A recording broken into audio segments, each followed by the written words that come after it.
So today we'll be studying about one more property for the bounded linear operators. So this property says that spectrum of a bounded linear operator, that is a closed set. So for this you should know what is a closed set and what is an open set. So what is a closed set? A set which is open.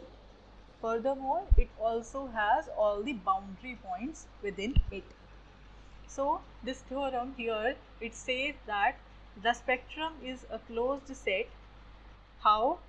For the operator, we say for the resolvent set, for the operator T, which is bounded and linear, the resolvent set is open, and hence because the spectrum is complement of resolvent set, so therefore the spectrum is closed. So this is the theorem. So let us prove this theorem. So we have two cases. One thing, what we do in order to prove the spectrum is closed, we start with the resolvent set, the complement of this spectrum, and we will prove that this resolvent set, that is a closed set. Sorry, that is an open set. If this is open set, so that means your spectrum would automatically become the closed set. So now for the proof, let us start with the case when the resolvent set is empty. If this resolvent set is empty, that means it is an open set. Why? Because every empty set is an open set. However, this condition cannot be true in general. We'll see this later on in the result. But for the sake of generality and completeness, we are taking this case. In the second case, if we assume that resolvent set, that is non-empty set, so that means there would be some element present in that set. So we assume lambda naught to be some element which is present in the resolvent set. So we say there exists also another element lambda, which is a complex number. So for this lambda and for this lambda naught, we may define the operator. Now what is this? T minus lambda I. This is nothing but the operator T lambda, if you remember. So we have started with the operator T lambda. It could be written as T minus lambda I. Then what we can do? We can add and subtract this minus lambda naught I and plus lambda naught I. So there is no difference. We can do that because their effect is nullifying each other. So this is, we have subtracted minus lambda naught I from here, and we have added this plus lambda naught I here, and we have rearranged the terms. Now what I can do from these two terms, I can take T minus lambda naught I common. So when I take this term to be common, so instead of this first term, I would have the operator identity. Why not 1? Because here all the algebra is being performed on the operators. So when you take this T minus lambda naught I common, so you have the operator here as I, and then in the second term, you may write the same term as such. However, now the inverse of this thing is multiplied to this. Why? Because when you multiply this, when you open up the square brackets, so you will see that this factor would cancel out this factor, and this is what you will get eventually.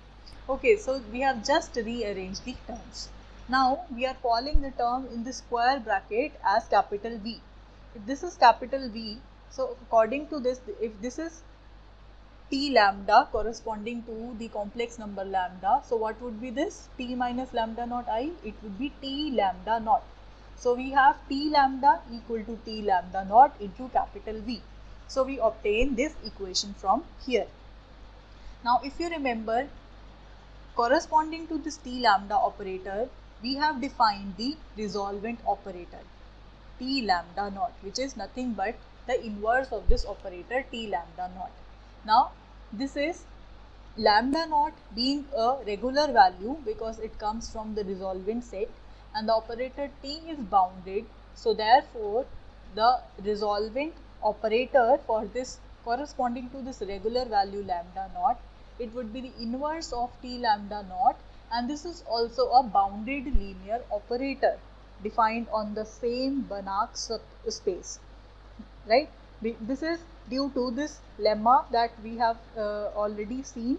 It says that for any complex Banach space, the operator T defined on that space, if it is a linear operator and lambda is some regular value here, then if T is closed and it is bounded, then we may define R lambda T onto the whole space, which is also a bounded operator. So according to this lemma, we are calling this resolvent operator to be bounded operator. Now what is this? This is the space consisting of all the bounded operators defined on the space X. Okay. So this R lambda naught is also a bounded operator.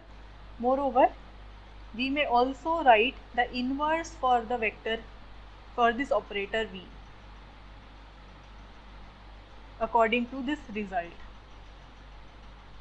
What is this result? It says that whenever T is bounded linear operator and X is a Banach space, moreover the bound of this operator T is 1, then we may define the inverse operator for this given by I minus T inverse, which is also a bounded linear operator, and moreover this inverse is defined by this infinite series, which is a convergent series. So according to this result, because V is also bounded linear operator, so its inverse exists, and we may write the inverse of this as the infinite series defined by this operator. So V inverse, what is that? That would be the powers of operator T, right? So what will be the powers of this operator V? If you notice, what would be that?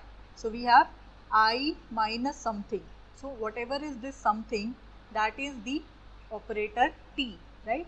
If you map this thing here, so instead of T we have lambda minus lambda naught into this vector. Now what is this? This is nothing but the resolvent vector here corresponding to the regular value lambda naught.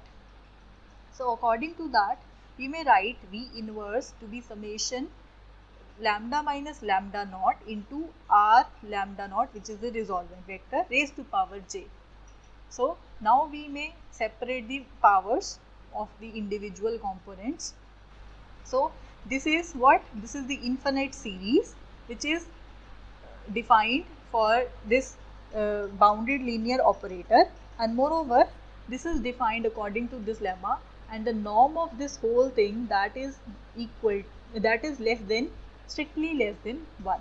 So from here we have this thing, and moreover we may separate these terms out according to the properties of norm. So it could be written as the modulus of lambda minus lambda naught into the norm of R lambda naught less than 1. Now why modulus? Because this is nothing but a number, a complex number. So for complex numbers, the norm is converted as modulus.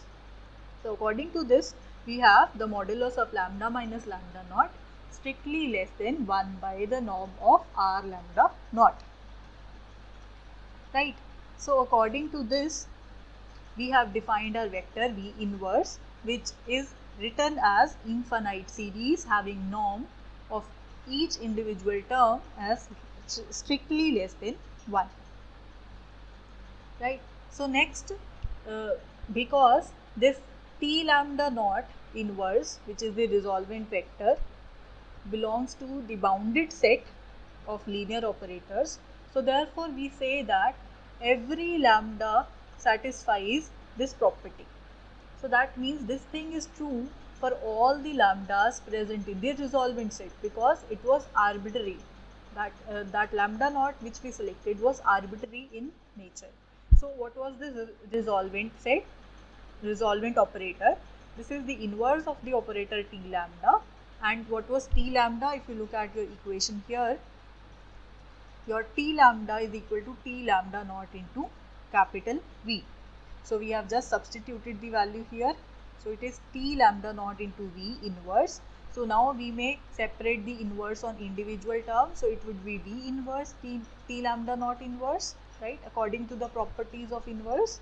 And what is T lambda naught inverse? This is nothing but the resolvent vector.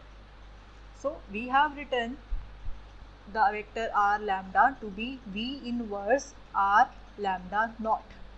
And what is the neighborhood of this complex number lambda naught? If you look at the neighborhood of this complex number lambda naught, it consists of all the regular values of t according to this result, because here the radius is less than this number. So accordingly, lambda naught, because it was arbitrary, therefore every neighborhood of this lambda naught is finite, right? It contains all the regular values of t, and this is the definition for openness of a set, that all the neighborhoods of that given number that has all the regular values within it, and this is true for every lambda naught, right? So we can say that the resolvent set rho of t, that is open, and its complement, that is given by the spectrum set, is closed. So this is the proof for this theorem. And if you look at this proof more carefully, you will notice that we have this result stating modulus of lambda minus lambda naught is strictly less than 1 by the norm of r lambda naught. So building on to this result, we have a theorem which says that for x and t defined as above, every lambda naught which is a member of the resolvent set has the representation like this. So we may define the resolvent set to be the infinite series consisting of elements like this, and this series is absolutely convergent for every lambda given in the disk, open disk given by this. So here we have the center as lambda naught, which is some arbitrary regular value, and this is the radius here of that disk in the complex plane. So this disk would obviously be a subset of the resolvent set, and therefore we say that the resolvent set is also open, and this representation is defined for the resolvent set according to the proof given above.